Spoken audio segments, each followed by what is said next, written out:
Alright, guys, we're back for round 10's review of the Supercoach season. So 2368 is the total score. Not too great considering there was a lot of 2500s this week. Kind of just got messed up like a trade at the end of the week, and obviously I got the wrong captain, or else this probably would have been one of those high 2400, maybe even 2500 scores. Moves up to 15,000, which it's better than nothing, but uh, I'd still like to be within the top 10,000, which I think is still possible, like during the buys and stuff like that, because I don't think too many people have prepared properly. So going into the team, we've got Sicily, who played good. He's played like the same style 3 weeks in a row now, or four, however long this like streak is on for. Probably a top three defender in the comp, something like that. Maybe, yeah, probably top three. Hewitt played good. Carlton midfield doesn't really disappoint, except for we'll get into later. Yeah, Hewitt's probably like the bargain. Actually, no, that's Brody, but it is what it is. Hewitt was really good for his price.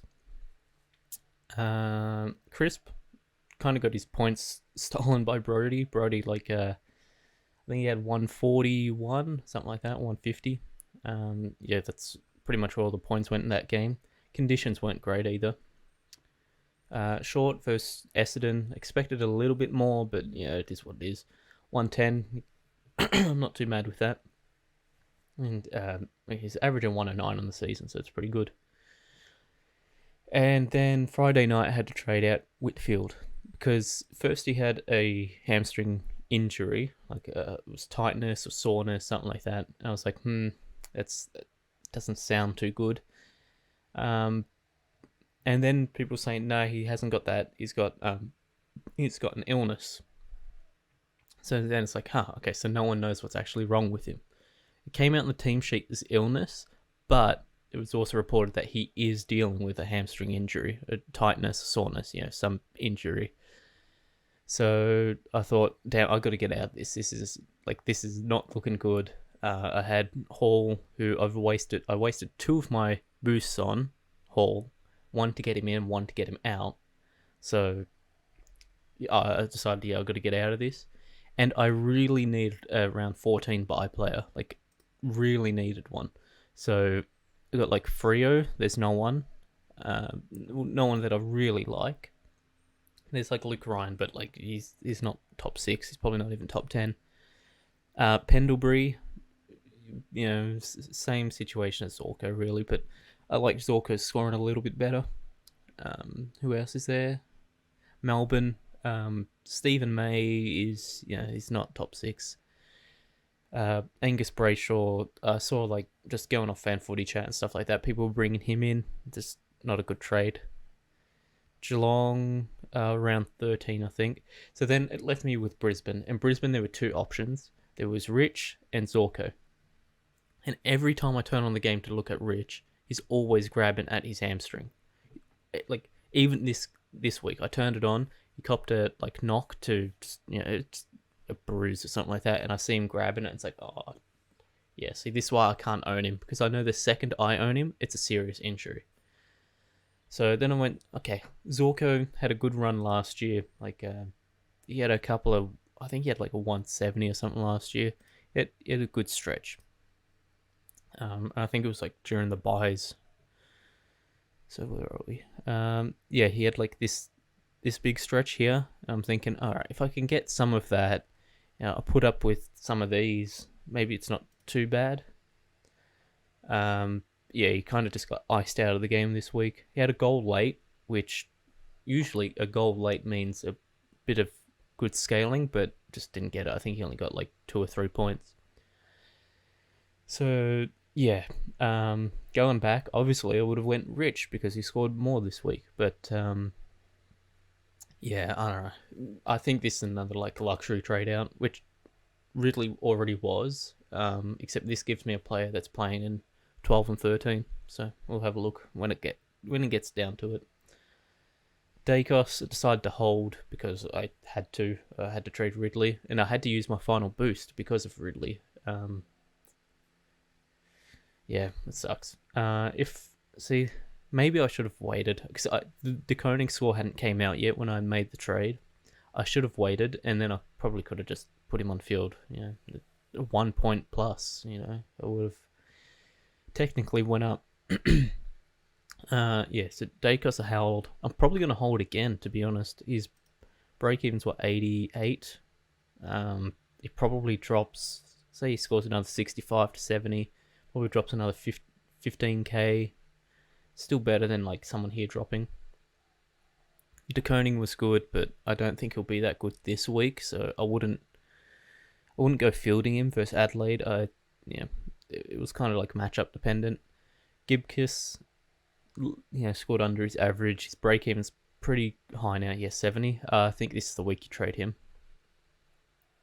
Then the midfield, Oliver was just insane. Like from the first 5 minutes, he had 5 or 6 touches, and it was like, oh, here we go. he's going off, because then Petrarca started running up forward a bit more, and it was like, oh, great, here we go. The Oliver game. Surprisingly, not really surprisingly, North don't really have anyone that can do it, but they didn't really go to tag or even play tight man to man on him. So yeah, I don't know. 178, and I missed it because of the coin flip. Neil 100 captain. That's just tough. He was going really good. I think at halftime he was on 75, 76, and I was like, all right, sure, I don't get 170, but I'll get a 130 or a 120. And then they ran this rotation of Shields and Newcomb half tag, and just really played tight on him, and it just killed his scoring. I don't know how. Neil's usually not too bad with the tag, but yeah, this one just got him. And I think this is the problem with captain in Neil, because he won the Brownlow a couple of years back, and now he's returned to form this year. Teams are just yep, all right, tag him. As soon as he gets on fire, just tag him straight away. So maybe shy away from a Cripps vice captain or captain, especially this week against GWS. There's a new coach, so maybe they don't go for the instant tag. But yeah, they've got De Boer, they've got Ash. I think Ash is back in this week, so yeah. It's tough for Neil. McRae, I saw a lot of people vice captaining him. 104 is pretty disappointing if you did. It's just he plays in a midfield where he gets 25 to 30 odd touches. Yeah, 37 touches, 8 marks for. Oh no, that's last week. 37 touches the week before. But he's always on for 30 touches. Bailey Smith is a guaranteed 30 touches. Dunkley's a guaranteed 20 to 25. Bont comes in the middle. He's another one, 20 to 25. Libba 20 to 25. There's just not enough touches. So yeah, McRae just comes down through that. But this week you could go huge. It's West Coast. I actually have Bont pegged for a 170 score here. So if you've got him, that's pretty good. So yeah, and then Took was just disappointing. There was no real reason for this. I kept switching, watching this game.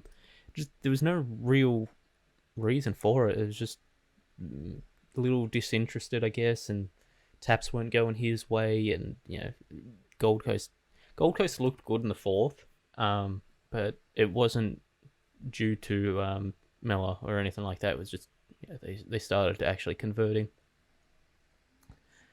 Petrarca 114, obviously, in hindsight should have taken it, but Neil at halftime looked like he was going 130. So yeah, like I said, Petrarca didn't actually have too bad a game. It's just he was on the bench for a little bit of it, and then he kept going up forward, which it's normal Petrarca things. I'm not mad at it, but it is what it is. Thought he'd probably go a bit closer to 130, but it is what it is. Cripps was okay. This Cripps thing is annoying because he's playing. I think he had. I looked last night. 11 ruck contests. I don't think he won any of them because he's not a ruck. Really, just need Carlton to get their rucks back. because this role is really bad. It's putting him just in a bad spot on the field. And he's a Brownlow, like, I don't know if I'd say he's leading it anymore because it's like, what, 2 or 3 weeks of bad scores. I think since the injury, he's only had one good score, one good week. What do we got? We got 3 votes against Richmond, definitely. 3 votes versus Dogs, definitely. Hawthorn, I can't really remember that game. These two, yeah, 3 votes. Adelaide, I can't really remember, but that's when he came back from injuries, probably that just give him sympathy. 3 votes. So 1, 2, 3 games. Yeah, maybe he is still leading it. I don't know. But his schedule's pretty good. Like coming up, he's got Collingwood, who between Collingwood and Richmond, I saw a stat. They've given up the most high disposal count games in the last like 10 years or something like that, 15 years. So that's very good to go up against. Essendon, yeah, they're terrible. Honestly, I think they're the most annoying team in the league to watch, even like from a West Coast fan. West Coast are the worst team in the league. Don't get me wrong, but Essendon is the most annoying team to watch because the commentary just keeps trying to put them over as like still important when they're not even close to it. They really don't deserve any of their marquee games. It's all just based on history. West Coast is in there. He's already had his North game. Adelaide's not too bad. I guess they're not as like bad as they used to be, but it's still pretty good for a scorer. So I'm not too worried with Cripps. It's a couple of bad scores, but they're playing him out of position, and it's just messing up his score. If for some reason you don't have him, just wait a bit and probably get him post buy for super cheap. So, everyone should have him by the end of the year. Ended up going, instead of Laird, Bailey Smith. The score netted positive, but I still think overall it's positive because he's going to get forward status. I think this week, or after this round, he's at like 37%. So he'd have to play, I think it's like 96 or 95% mid-time. Like he has to have less than 5% forward, or less than 10%. Oh, damn, I wish I remembered the stat. I saw it right after the game. Because it's like such a big thing for next week is who gets forward. I think he's like locked in to get it, him and Bont. The only issue with Bont is I don't know who to trade out for him. Well, I do.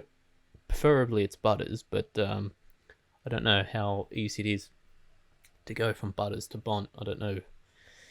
It's like Butters and Roses, and maybe trade a Hayes or a De Koning to try to get to him. I don't know how high he's going to go because he's going to go pretty high. So because his break even's low this week and he's going against West Coast. Yeah. So yeah, Bailey Smith. I took him over Laird just for value as a forward, and then like even if it didn't work out and like he played all mid this round and he's locked himself out of forward status, he's a top 8 mid, or top 9 mid maybe. Because what you got? Yeah, now that there's no steal, everyone moves up 1, so I'd say Smith is in there. Took McComb score. Probably the best thing about still having a loop is you can take the best score here. But I mean, I think everyone's got one because Cooper Hamilton got dropped. Just a couple of rookies got dropped, and if you got Rory Thompson, that's just a rip. Yeah, I almost brought him in. I thought he was better than Buka Kamas, but yeah, that's tough because he's out for the remainder of the season. It says 4 to 12 weeks, but when they give that bigger window, it means it's leaning towards the end. So yeah, I'd say it's about 8 to 12 weeks. So where are we at? Yeah, the rucks. 131 from Wits, pretty good. He's definitely ruck 1 this year because Gawn's been inconsistent. Darcy's been out, injured, and inconsistent. And then Bruce missed with an illness. Hopefully there's nothing else to it. Like no new coach doesn't like Bruce, wants to play Flynn or something like that. I think he comes straight back in. If he doesn't, then issues. Because next week... Yeah, what's next week? Next week is round 12.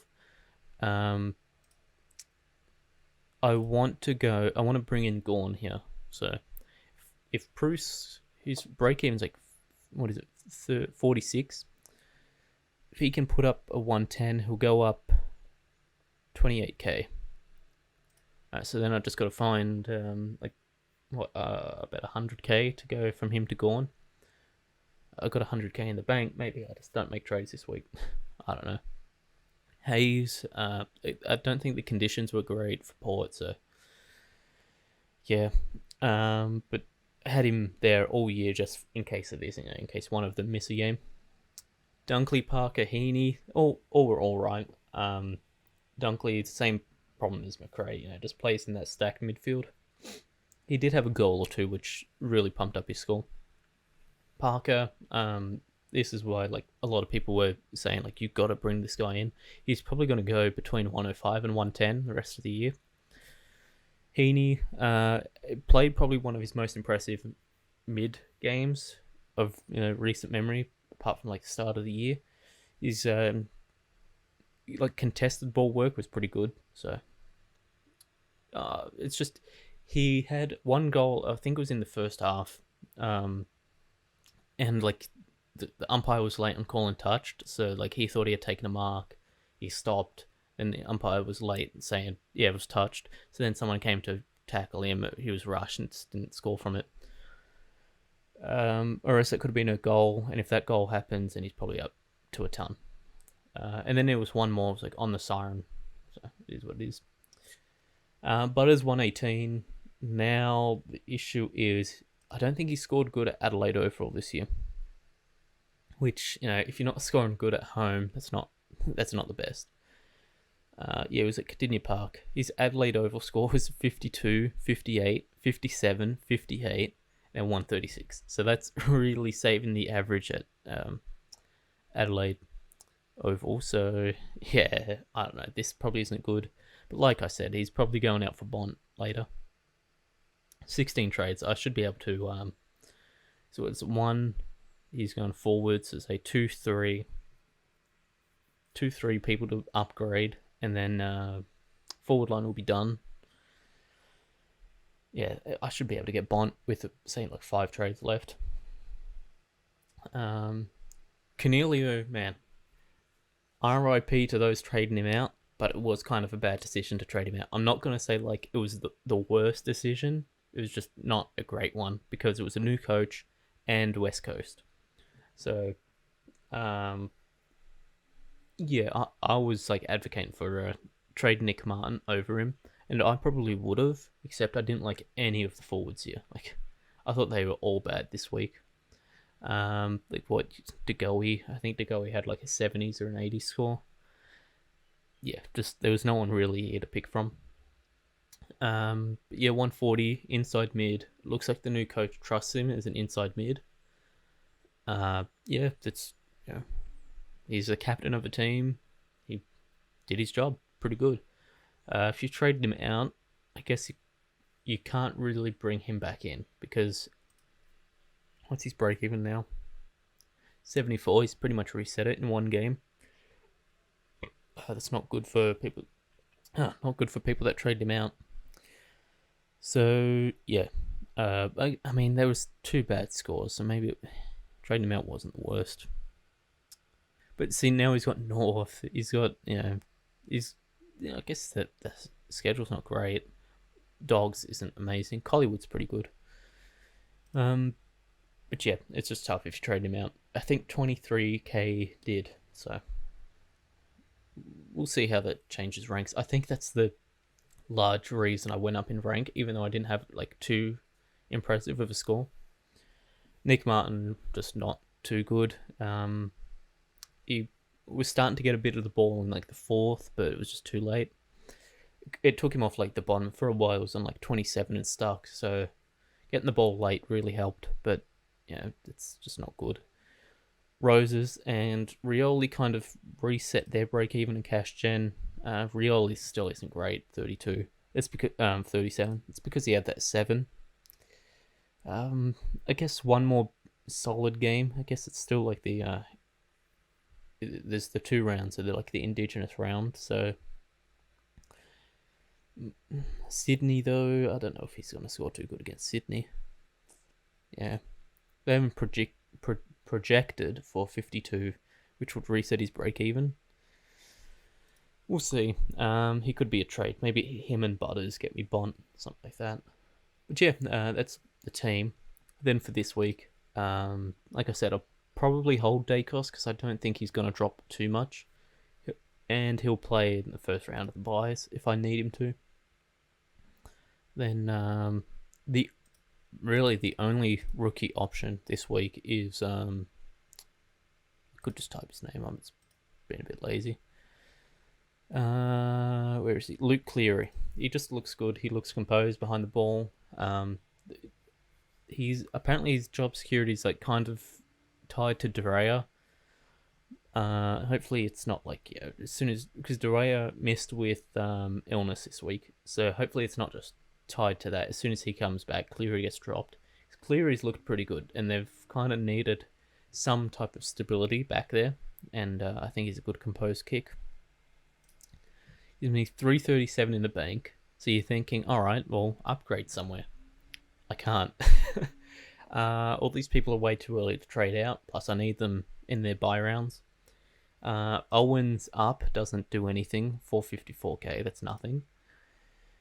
Dacos, I could trade out, but again, I'd probably want a later buy player because for round 12, I have, I think, 18 on field, and then round 13, I have, I think I'm at 17, but I will be at 18 by that round. So yeah, it's tough, to be honest. There's no one here I'm really a fan of. So I think I'm just going to bank it. And then get Bont next week, depending. Bont, Gawn, and I don't know, maybe there's a downgrade option somewhere. I don't actually know who the downgrade options are. Let me have a look. There was Weir from GWS. He was a defender. He's a defender, but he plays forward. And they were saying on commentary, like he's averaging 20 something touches in the VFL in defense, and then GWS playing forward. So Leon's roots are still in that club. They've still got to work him out. What am I doing? I'm looking at defenders. I should just went all. Then go under 200k because it might be some elevated rookies. Who we got? Let's go. If they played last week, Joel Jeffrey. If I don't really like this pick. I think it's too tied to Rosa's playing bad because he's playing good, and vice versa. But if there's no one else, then maybe you just have to pick him. Riley West is probably the last week you can pick him up because he's going to go over 200k. Not really a fan of this one either. I think he's had like a 73 and a 79, which is all right, but I don't think I'd hop onto it as a dogs forward. Cooper Stevens, I think he played sub this week. If he didn't, Geelong are way too easy to drop young players. Like it's actually a meme at this point. Like I said, Weir, he was all right, nothing insane. Butler kind of got screwed a little bit on score, just missed a goal or two. Could have been a lot better. Motlop injured or came back on. I don't know. I didn't really watch like Motlop. I watched a lot of Kerno, but not so much him. Reardon, I didn't even see him all game, so I wouldn't advise him. So yeah, hopefully there's just a couple more rookies named this week and going into the buys because we're kind of going to need them. But yeah, till then, that's about it for this week. Let me know what you guys are doing with your team, how your buys are going, because this one isn't too great. What do you got? 1, 2, 3, 4, 5, 6, 7, 8, 9, 10, 11, 12, 13, 14, 15, gone, 16, 17, 18, 19, 20, 4, 5, 6, 7, 8, 9, 10, 11, 12, 13, 14, 15, 16, 17, 18, 19. We haven't gone. Huh. Okay, maybe I could pick up someone with this buy. Maybe I'll pick up Dawson or something like that. We'll have a look. 13, 6, 7, 8, 9, 10. 11, 12, 13, 14, 15, 16, 17. Yeah, that's kind of a rough one. We'll look at that. And then this one, I don't even have to bother with. Like, I've got the whole forward line playing, pretty much everyone playing. I don't think anyone's going to struggle with round 14. But yeah, till next week. Tasty out.